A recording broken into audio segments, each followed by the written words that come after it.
नमस्कार विद्यार्थी मित्रांनो, विदर्भ IAS अकॅडमीच्या या प्लॅटफॉर्मवर आमच्या टीमतर्फे तुमचं मनापासून स्वागत आहे. ज्या पद्धतीनं आपण कंबाईन या परीक्षेसाठी एक सक्सेसफुली बॅच लॉन्च केली होती, ती म्हणजे सारथी नावाची बॅच. तिची आपण दुसरा पण पार्ट त्या ठिकाणी लॉन्च केला काही दिवसापूर्वी.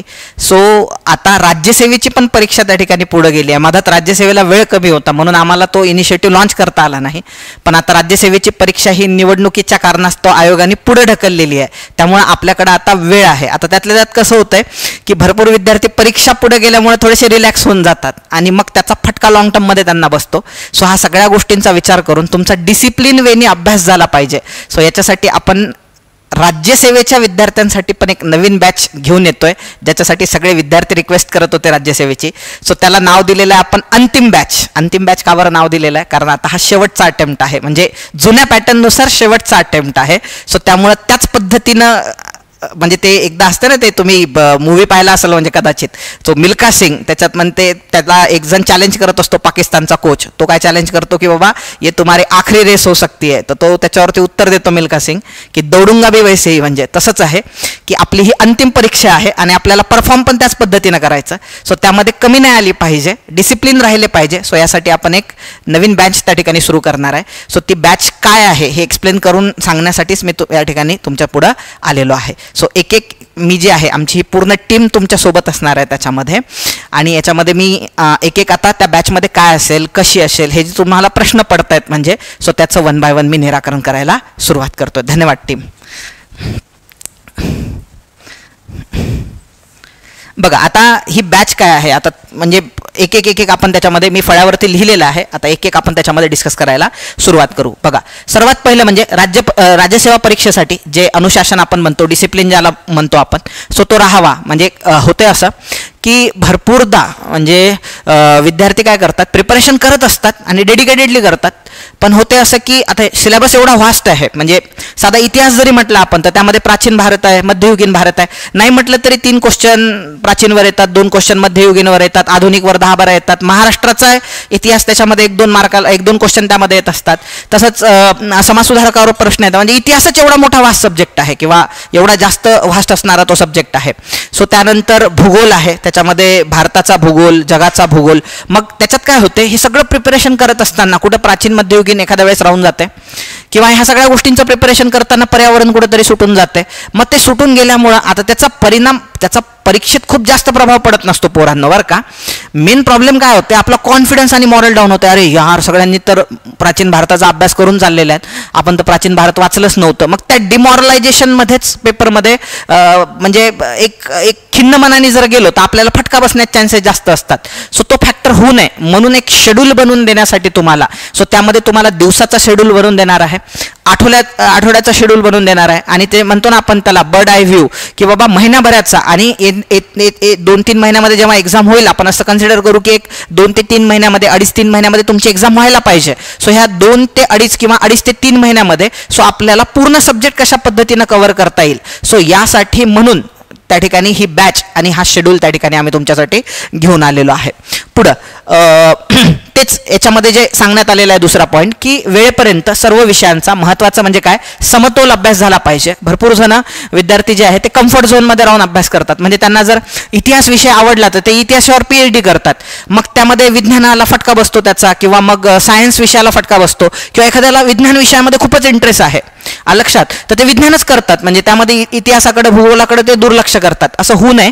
त्याच्यामुळे समतोल राहावा, सर्व विषयांचा समतोल अभ्यास व्हावा तुमचा. याकरिता म्हणून ही बॅच आहे त्या ठिकाणी.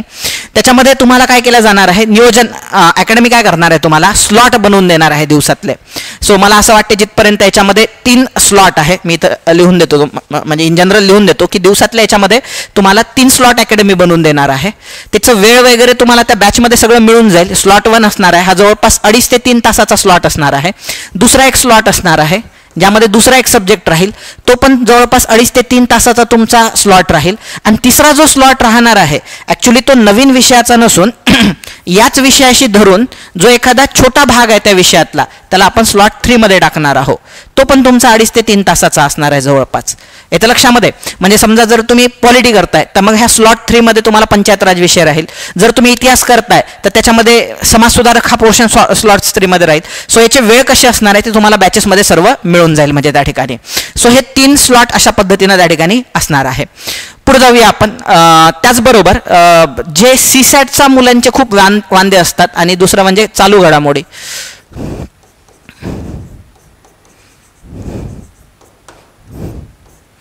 सीसॅट आणि चालू घडामोडी. सो याच्यासाठी पण तुम्हाला डेली वेळ त्यामध्ये आखून देण्यात आलेला आहे, जेणेकरून जर चालू घडामोडीमध्ये तुम्हाला गॅरंटी नाही आहे की बाबा आपण त्या ठिकाणी काठापर्यंत पण पोहोचू शकू, क्वालिफाईंग मार्क जे 66 आहे तिथपर्यंत पण आपण पोहोचू शकू का, इथपर्यंत पण तुम्हाला इन केस त्याच्यात गॅरंटी नाही आहे.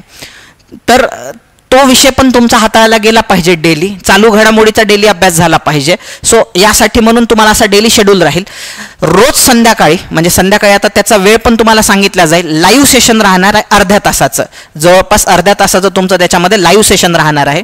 त्या लाईव्हमध्ये 2 गोष्टी होतील. पहिली गोष्ट, जो तुम्हाला आठवड्याभराचा प्लॅन दिलेला आहे टॉपिक्सचा, समजा पॉलिटीचा तुम्हाला टॉपिकचा प्लॅन दिलेला आहे तर त्यामध्ये शिक्षक लोक मायक्रो अनालिसिस करून येतील की या टॉपिकमधला हा पोर्शन सर्वात जास्त विचारला आहे. जरी या आठवड्यामध्ये तुम्ही 5 टॉपिक कव्हर करताय पण 5 टॉपिक पैकी ह्या 2 टॉपिकवर आयोगाने खूप जास्त प्रश्न विचारलेले आहे राज्यसेवेमध्ये.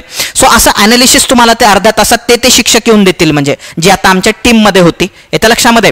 सो असं तुम्हाला त्याच्यामध्ये दिलं जाईल. नंबर 1 म्हणजे तुम्ही कशाचा जास्त अभ्यास करणं या आठवड्यामध्ये अपेक्षित आहे. सो ते त्याच्यामधून म्हणजे काय झालं पाहिजे की अभ्यासही करत असताना आउटपुट ओरिएंटेड त्या ठिकाणी अभ्यास जास्त झाला पाहिजे, हा त्याच्या मागचा हेतू आहे. बरोबर. दुसरी महत्वाची गोष्ट, मग अभ्यास करत असताना तुम्हाला डाऊट्स येतात. बरोबर. या बॅचमध्ये शिकवल्या बिलकुल जाणार नाही तुम्हाला की बाबा एखादा टॉपिकच समजावून सांगितला शिक्षकांनी, असं होणार नाही. ही बॅच कशासाठी आहे लक्षात घ्या तुम्ही, शिकवण्यासाठी नाही आहे. त्याच्यासाठी मग प्रहार आणि सिंहावलोकन त्यामध्ये फक्त शिकवल्या जाते. तुम्हाला रोज त्या ठिकाणी येऊन लाईव्ह सेशन्स तुमचे होतात. म्हणजे त्यासाठी आपण कंबाईनसाठी प्रहार आणि राज्यसेवेसाठी सिंहावलोकन बॅच लॉन्च केली. ही शिकवण्यासाठी बॅच नाही आहे. ही कशासाठी आहे तर हे डिसिप्लिन ज्याला म्हणतो आपण, आणि हे मार्गदर्शन महत्वाचं की कोणते टॉपिक प्रिपेअर केले पाहिजे, महत्वाचे टॉपिक कोणते आहे. आणि दुसरं, तुम्हाला अभ्यास करत असताना जे डाऊट्स येतात प्रिपेअर करत असताना, काही गोष्टी लक्षात राहत नाही तुमच्या. सो याच्यासाठी शिक्षक तुमचे ते डाऊट्स पण त्याच्यामध्ये रोज लाईव्ह येऊन तुम्हाला, म्हणजे रोजच शिक्षक त्यामध्ये लाईव्ह येणार आहे. सर्वात भारी गोष्ट या बॅचमधली तुम्हाला सांगतो, सो वीकेंडला प्रत्येक आठवड्याच्या शेवटी जे आठवड्याभरात तुम्हाला जे टार्गेट दिलंय, आणखी एक महत्वाची गोष्ट, दिवसभरात तुम्ही प्रिपरेशन झाल्यानंतर लाईव्ह सेशन जेव्हा संपेल तुमचं, समजा एखादं लाईव्ह सेशन आहे 9 साडेनऊच्या दरम्यान समजा म्हणू आपण, किंवा 10 पर्यंत तुमचं लाईव्ह सेशन झालं, तर 10 नंतर पण 1 तासामध्ये दिवसभर तुम्ही ज्याचा अभ्यास केला, सो त्याच्या रिव्हिजनचं आणि PYQ अनालिसिसचा पण तुम्हाला त्याच्यामध्ये एक स्लॉट टाकून दिलेला आहे. आणि सर्वात महत्वाचं, आठवड्याच्या शेवटी म्हणजे शनिवारी, रविवारी नाही बरं का, लक्षात घ्या, शनिवारी आपण काय करतोय त्याच्यामध्ये एक टेस्ट त्या ठिकाणी घेतोय 100 क्वेश्चन्सची, जे अकॅडमी सेट करेल, म्हणजे सगळे ह्या फॅकल्टी मिळून ती टेस्ट सेट करेल की आठवड्याभर जे तुम्हाला टार्गेट दिलेलं आहे चालू घडामोडीचं, पॉलिटीचं, इकॉनॉमिक्सचं, जे काही दिलेलं आहे त्याच्यावरतीच बरोबर 100 क्वेश्चनचा पेपर बनेल. त्याच्यामध्ये तुम्हाला परफॉर्म करणं बंधनकारक राहणार आहे आणि त्याचं ह्या पूर्ण क्वेश्चनचं त्या ठिकाणी एक्सप्लेनेशन पण दिलं जाणार आहे. म्हणजे असं समजून चला टॉपिक वाईज तुमच्या टेस्ट होणार आहे आणि विथ एक्सप्लेनेशन तुम्हाला ते मिळणार आहे, म्हणजे तुमचा परफॉर्मन्स लक्षात येईल.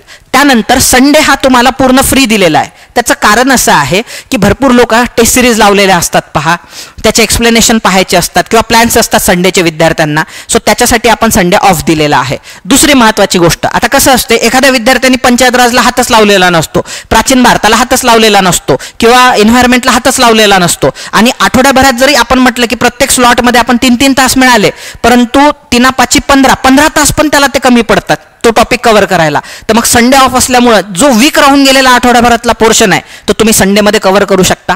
भरपूरदा आपल्याला वाटत असते की ह्या टॉपिकवर तर आपली कमांड अशी आहे की बस लात मारल तिथं पाणी काढल, सार्वजनिक वित्त तर मेरे बाय हात का खेळ आहे, पण परीक्षेमध्ये नेमके मार्क त्याच विषयात किंवा त्याच टॉपिकमध्ये कमी पडत असतात आपल्याला. सो मग म्हणजे ही टेस्ट नंतर तुम्हाला लक्षात येते, अरे यार हा टॉपिक आपल्याला वाटतं फक्त आपला प्रिपेअर झालेला आहे, पण ऍक्च्युअलमध्ये आपल्याला परफॉर्मन्स याच्यामध्ये लो आहे. मग संडेला तो टॉपिक व्यवस्थित कव्हर करा, ओव्हर कॉन्फिडंट न राहिलेलं बरं. म्हणजे इथं फटके बसलेच चालतील दर आठवड्याला, एक्झाम मध्ये नाही बसले पाहिजे. सो अशा सुंदर हेतूनी त्या ठिकाणी ही बॅच आपण काय करतोय त्या ठिकाणी लॉन्च करतोय. बघा आता जवळपास मला असं वाटतं मी सगळे पॉईंट याच्यामध्ये कव्हर केलेले आहे. स्लॉट अकॅडमी आखून देईल तुम्हाला, विषयांच्या अभ्यासाप्रमाणे रिव्हिजन आणि PYQ सॉल्व्हिंगला पण वेळ असणार आहे. परीक्षेपर्यंत टीम तुमच्यासोबत राहणार आहे, हे महत्त्वाचं आहे. आता जर परीक्षा खूप जास्त लांबल्या गेली, इन केस एक्झाम जर खूप जास्त लांबल्या गेली तर मग सर आम्ही एकटं पडून जाऊ, परत डिसिप्लिन आमचा ब्रेक होईल. तसं होणार नाही. ही बॅच जरी कंप्लीट झाली तरी एक्झामपर्यंत पूर्ण फॅकल्टी ही जी टीम आहे ती तुमच्यासोबत राहणार आहे, तुमच्याशी येऊन बोलणार आहे, वेळोवेळी तुम्हाला डिसिप्लिन राहण्यासाठी मदत करणार आहे. त्याच्यानंतर मार्गदर्शनामध्ये पेपर ट्रेंड, मी जे म्हटलं तुम्हाला मगाशी सांगितल्याप्रमाणे की सध्या पेपरचा ट्रेंड कसा आहे ना, आपण 2025 किंवा 24 मध्ये येणारा पेपर सो आपण कम्पेअर करू शकत नाही 2008 आणि 9च्या पेपर सोबत. सो 2021, 22, 23 मध्ये पेपर विचारण्याचा ट्रेंड कसा चेंज झालाय, कोणत्या टॉपिकवर आयोग टार्गेट करताय, कोणते टॉपिक पुस्तकात नाही आहे, तुम्हाला पुस्तकाच्या पलीकडे जाऊन इंटरनेटवरून इकडून तिकडून त्या सोर्सेसमधून प्रिपेअर करावं लागणार आहे. आयोगाचा पॉलिटीबद्दल ट्रेंड काय आहे, इतिहासाबद्दल ट्रेंड काय आहे, सो ते पेपर ॲनालिसिस करून फॅकल्टी आणि माझी पूर्ण टीम तुम्हाला सांगेल. म्हणजे त्यानंतर PYQची फ्रिक्वेन्सी कशावरती जास्त आहे विचारण्याची, ह्याचं पूर्ण ॲनालिसिस रेडीमेड तुम्हाला दिला जाणार आहे. डेली डाऊट सॉल्व्हिंगबद्दल बोललो. हां, आणखी महत्त्वाची गोष्ट, गृहिणी जे वर्किंग मेन वेमेन आहेत, म्हणजे जे काम करतात ऑलरेडी, ज्यांच्याकडे पोस्ट आहे, काही लोक ट्रेनिंगमध्ये असतील सध्या, म्हणजे समजा PSI झाला पण ट्रेनिंग चालू आहे, मग अभ्यासाला वेळ मिळत नाही, सो अशांसाठी वेगळा शेड्यूल बनवून दिला जाणार आहे. गृहिणींसाठी जे वर्किंग मेन वेमेन आहे, ज्यांना वेळ देता येत नाही, सो त्यांच्यासाठी स्पेशल, जसं आम्ही सारथीमध्ये वेगळा शेड्यूल बनवून दिलेला आहे तसंच इथं पण तुम्हाला वेगळा शेड्यूल त्या ठिकाणी बनवून दिला जाणार आहे. पुढं एव्हरी सॅटर्डेला जे म्हटलं विकली टॉपिक जे तुम्हाला दिलेले आहे त्याच्यावरती टेस्ट राहणार आहे आणि प्रत्येक संडे हा तुम्हाला ऑफ दिलेला आहे. कशासाठी? रिकव्हरीसाठी. सो अशी ही टोटल ओव्हरऑल एक सुंदर बॅच आम्ही तुमच्यासाठी घेऊन आलेलो आहे. अंतिम बॅच प्रत्येक विद्यार्थ्यांनी. हां, आता आणखी एक असते पोरांचं की याची फीस किती आहे, प्रत्येकाला परवडाव या हेतूनेच आम्ही फीस ठेवलेली आहे. आता भरपूरदा अशा असतात की विदर्भ IAS अकॅडमीच्या ज्या फीज आहेत त्या कमी असतात, पण तुम्ही याचा अर्थ असा बिलकुल घेऊ नका कुठल्याच पद्धतीनं. कमी का बरं असतात? कारण ती प्रत्येक विद्यार्थ्याला अफोर्ड झाली पाहिजे, बरोबर. सो त्या उद्देशाने ती फीस कमी ठेवल्या जाते. सो आम्हाला खूप काही त्याच्यातून अपेक्षा नसते. म्हणजे मग काही लोकांना असं वाटतं की यार फीस कमी आहे म्हणजे त्याच्यात क्वालिटीत बिलकुल कॉम्प्रोमाइज केला जात नाही. आता ते तर काही वेगळं तुम्हाला सांगण्याची गरज नसते. म्हणजे तरी मी तुम्हाला फीस सांगून देतो ह्याची. सो लक्षात घ्यायची फीस जी आहे ती आपण फक्त 2100 रुपये ठेवलेली आहे, ज्यामध्ये सर्वच तुमचं त्याच्यामध्ये इन्क्लूड असणार आहे. म्हणजे आणि ही बॅच लॉन्च केव्हापासून होणार आहे? 10 तारखेपासून तुम्हाला शेड्यूल तुमचा 9 तारखेला लॉन्च होणार आहे. म्हणजे असं समजून चला, लॉन्च म्हणजे तसं तुम्हाला आत्ताच अवेलेबल आहे ॲडमिशन घेण्यासाठी. आणि हां, जसं आपण 500चं टार्गेट ठेवलं होतं सारथीसाठी, येतं लक्षात. सो याच्यासाठी पण आपण 500चं टार्गेट ठेवणार आहे. पण आपण सारथीचा जसा दुसरा भाग लॉन्च केला, अनेक लोकांना पैसे रिफंड केले, कारण 500च्या वर ॲडमिशन झाल्या होत्या त्या बॅचमध्ये शेवटच्या दिवशी. मग आपण ते पैसे रिफंड केले त्यांना आणि परत बॅच लॉन्च केली, कारण तेवढा वेळ होता, म्हणजे त्या टीमकडे तेवढा वेळ होता. म्हणजे सुप्रिया मॅडम त्यांना लीड करत होत्या. पण ही नाही, ही टीम खूप बिझी आहे माझी पूर्णच सध्याच्या पोझिशनमध्ये. यातले काही शिक्षक तिकडे पण काम करत आहेत सारथीमध्ये. सो त्याच्यामुळं याच्यामध्ये दुसरी बॅच लॉन्च होणार नाही. सो जेवढ्या हे लोक असतील एवढ्याच लोकांना आपण 500 लोकांना जे पहिल्यांदा ॲडमिशन घेतील तेवढ्याच लोकांना आपण गाईड करणार आहोत म्हणजे त्याच्यात. आणि एवढ्या यांना एवढी त्या ठिकाणी शुल्क त्या ठिकाणी आकारलं जाणार आहे. आणि त्याच्या ॲडमिशन म्हणजे आता जो व्हिडिओ आल्यानंतर तशी बॅच ती ओपनअपच राहील. म्हणजे सो 10 तारखेपासून तुम्हाला शेड्यूल आखून तुमचा अभ्यास ट्रेस करायला आम्ही त्या ठिकाणी सुरुवात करणार आहोत. दिवसभराचं पूर्ण शेड्यूल करून तुमचं करून घ्यायला 10 तारखेपासून सुरुवात करणार आहोत. सो भेटूया आपण पुढच्या लेक्चरमध्ये. सो जय हिंद, धन्यवाद.